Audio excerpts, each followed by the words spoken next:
Hello friends, स्वागत है आप सभी का हमारे यूट्यूब चैनल पर। जितने भी बीपीएससी टीआरई 4.0 की तैयारी कर रहे हैं उनके लिए क्लास है। आज हम लोग एनसीईआरटी सारा संग्रह का विज्ञान एवं प्रौद्योगिकी साइंस एंड टेक्नोलॉजी यानी कि जैव प्रौद्योगिकी चैप्टर को करेंगे। तो आइए स्टार्ट करते हैं। आनुवंशिकी रोगों की पूर्व सूचना प्राप्त करने की तकनीक क्या कहलाती है? जीन प्रौद्योगिकी कहलाती है, यानी कि जेनेटिक टेक्नोलॉजी। जीनोम का संपूर्ण ज्ञान सर्वप्रथम किस पौधे से प्राप्त हुआ था? एराबिडोप्सिस नामक पौधे से प्राप्त हुआ था। पैतृकता सिद्ध करने के लिए किस तकनीकी का प्रयोग किया जाता है? डीएनए फिंगरप्रिंटिंग को। गुणसूत्र क्रोमोसोम डीएनए डीऑक्सीराइबोन्यूक्लिक एसिड एवं हिस्टोन प्रोटीन से निर्मित होता है। डीएनए परीक्षण की तकनीक किसके द्वारा विकसित की गई थी? डॉक्टर एलेक जेफ्रीज के द्वारा विकसित की गई थी। भारत के किस वैज्ञानिक ने ट्रांसजेनिक सिल्क वर्म का विकास किया था? प्रोफेसर गोपीनाथन ने किया था। 2,4D किसका उदाहरण है? खरपतवार नाशी का। बायोचिप में क्या होता है? आरएनए, डीएनए और प्रोटीन। राष्ट्रीय रोग प्रतिरक्षा संस्थान यानी कि नेशनल इम्यूनोलॉजी इंस्टीट्यूट कहाँ स्थित है? नई दिल्ली में स्थित है। किस वैज्ञानिक को प्रतिरक्षा विज्ञान का जनक माना जाता है? एडवर्ड जेनर को। भारत का कौन सा एकमात्र शोध संस्थान डीएनए फिंगरप्रिंटिंग जैव तकनीक से संबंधित है? सेलुलर एंड मॉलिक्यूलर बायोलॉजी केंद्र, हैदराबाद।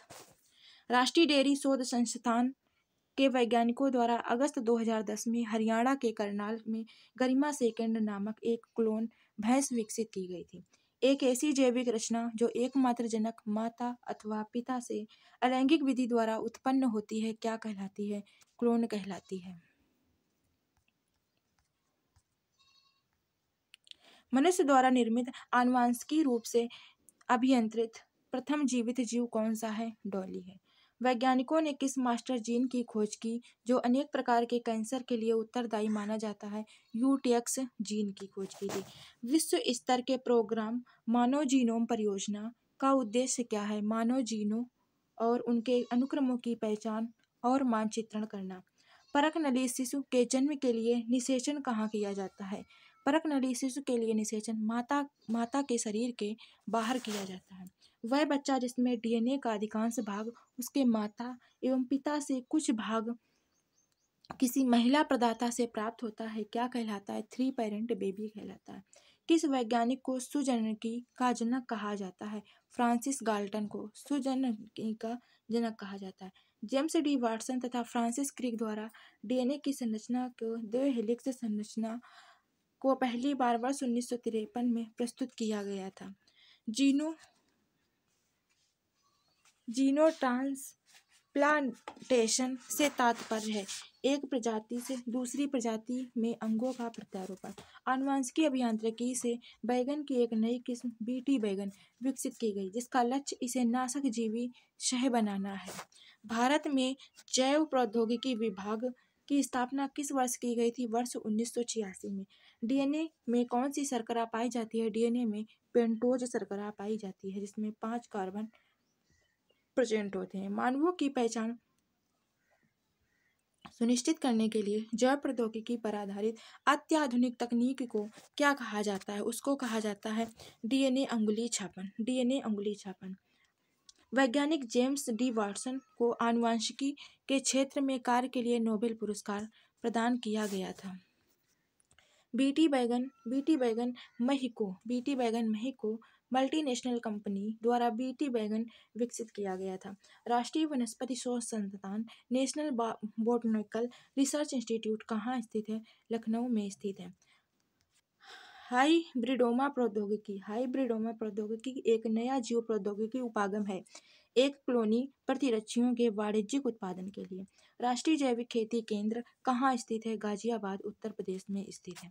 टेरी नई दिल्ली द्वारा विकसित की गई माइकोराइजा नामक फफूंदी फसलों तथा वृक्षों सहित लगभग सभी प्रकार के पौधों के लिए उपयुक्त मानी जाती है।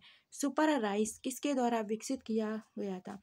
डॉक्टर GS खुश द्वारा। अंतर्राष्ट्रीय चावल शोध संस्थान IRRI मनीला में कार्यरत है। बीटी कपास के उत्पादन में कौन सा सूक्ष्म जीव संबंधित होता है? बीटी कपास के उत्पादन में बेसिलस थूरिंजिएंसिस नामक जीवाणु उपस्थित होता है। 3 अगस्त 1994 को डॉक्टर वेणुगोपाल के नेतृत्व में अखिल भारतीय आयुर्विज्ञान संस्थान नई दिल्ली में प्रथम सफल हृदय प्रत्यारोपण किया गया था।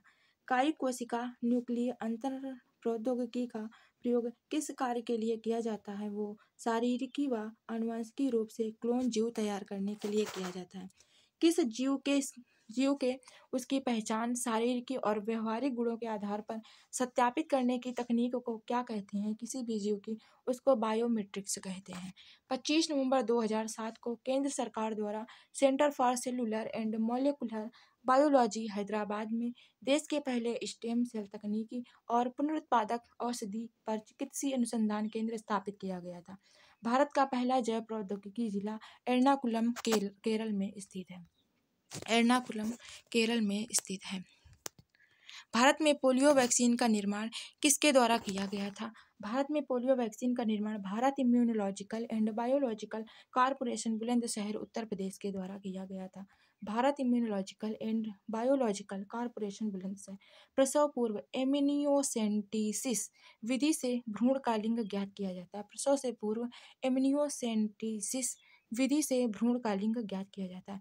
राष्ट्रीय कोशिका विज्ञान केंद्र कहाँ स्थित है? तो राष्ट्रीय कोशिका विज्ञान केंद्र पुणे महाराष्ट्र में स्थित है। शरीर के उन कोशिकाओं को क्या कहा जाता है जिनमें शरीर के किसी भी प्रकार की कोशिकाओं में विभाजन तथा विशिष्टीकरण की क्षमता और जो कई गंभीर बीमारियों का शोध केंद्र बिंदु है, वो कायिक कोशिकाएं कहलाती हैं। इंस्टीट्यूट ऑफ माइक्रोबियल टेक्नोलॉजी कहाँ स्थित है? Institute of microbial technology Chandigarh में स्थित है। अंगुली के निशानों को बहुरंगी सतह पर उभारने हेतु किस रसायन का प्रयोग किया जाता है? वो रसायन है फ्लोरोसेंट पाउडर। ऐसे सूक्ष्म जीव जिनका प्रयोग करके पौधे को पोषक तत्वों की प्राप्ति कराई जा सकती है, क्या कहलाते हैं? जैव उर्वरक कहलाते हैं। राष्ट्रीय पादप एवं जैव प्रौद्योगिकी केंद्र कहाँ स्थित है? राष्ट्रीय पादप एवं जैव प्रौद्योगिकी केंद्र नई दिल्ली में स्थित है। लखनऊ में विश्व का दूसरा तथा एशिया का प्रथम डीएनए बैंक कहाँ स्थापित किया गया है? बायोटेक पार्क में। लखनऊ में विश्व का दूसरा तथा एशिया का प्रथम डीएनए बैंक कहाँ स्थापित किया गया? Biotech park. जब कोई जीन एक या दो से अधिक भिन्न भिन्न लक्षणों को एक साथ नियंत्रित करता है तो यह स्थिति बहुप्रभाविता मल्टीपोलैरिटी कहलाती है। सुनहरे धान में बीटा कैरोटीन निर्माण करने वाले जीन को किस नाम से जाना जाता है? इसको जाना जाता है फाइटोन सिंथेज तथा फाइटोन डिजाटोरेज।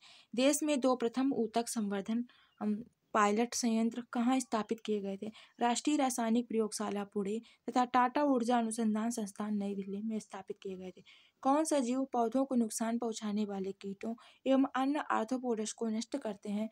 बैकुलोवायरस। कौन? बैकुलोवायरस। क्रिस्पर-कैस9 प्रौद्योगिकी किस लिए प्रयोग की जाती है? जीनोम के कुछ भागों को डीएनए अनुक्रमों से निकालने, जोड़ने या बदलने में सक्षम बनाती है। हिमालय जैव संपदा प्रौद्योगिकी संस्थान हिमाचल प्रदेश में स्थित है। हिमालय जैव संपदा प्रौद्योगिकी संस्थान हिमाचल प्रदेश में स्थित है। आज के लिए इतना ही। मिलते हैं नेक्स्ट टॉपिक और नेक्स्ट वीडियो में। तब तक के लिए चैनल को लाइक एंड सब्सक्राइब करना मत भूलिएगा। Thank you for watching video. Take care for you. Bye bye.